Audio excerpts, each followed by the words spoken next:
ये खबर पारुल यूनिवर्सिटी द्वारा प्रस्तुत की गई है।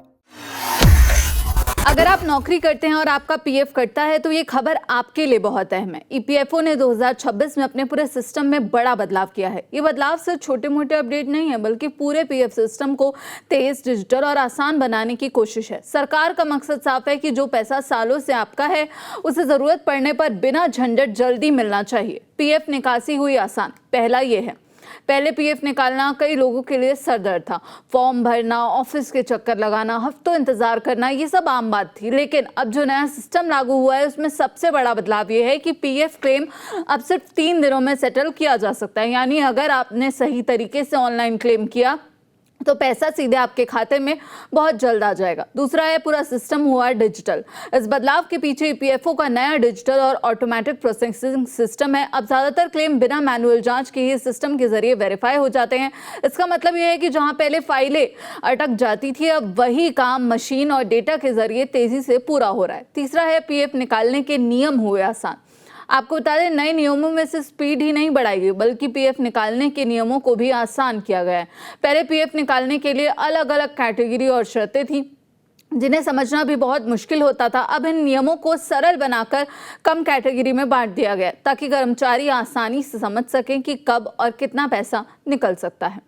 चौथा है, कितना पैसा निकाल सकते हैं, यह अहम सवाल है। इसके साथ ही एक बड़ा बदलाव ये भी है कि जरूरत पड़ने पर पीएफ का बड़ा हिस्सा निकालना आसान हो गया है।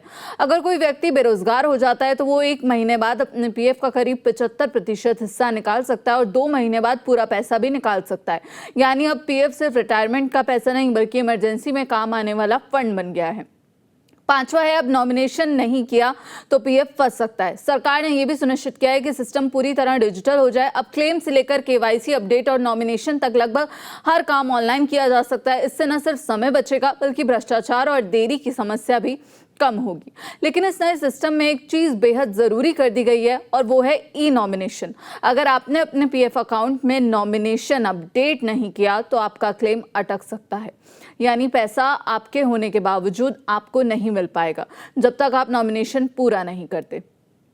वहीं एक और अहम पॉइंट है, वेज सेलिंग और योगदान में बड़ा बदलाव। अब बात करें तो सैलरी और योगदान की, तो यहाँ भी एक अहम बदलाव किया गया है। अभी पीएफ के लिए वेज सीलिंग 15,000 मानी जाती है, जिस पर 12% के हिसाब से 1,800 रुपए का योगदान बनता है। नए नियमों में ये साफ कर दिया गया है कि इसके ऊपर का योगदान अब वॉलंटरी होगा।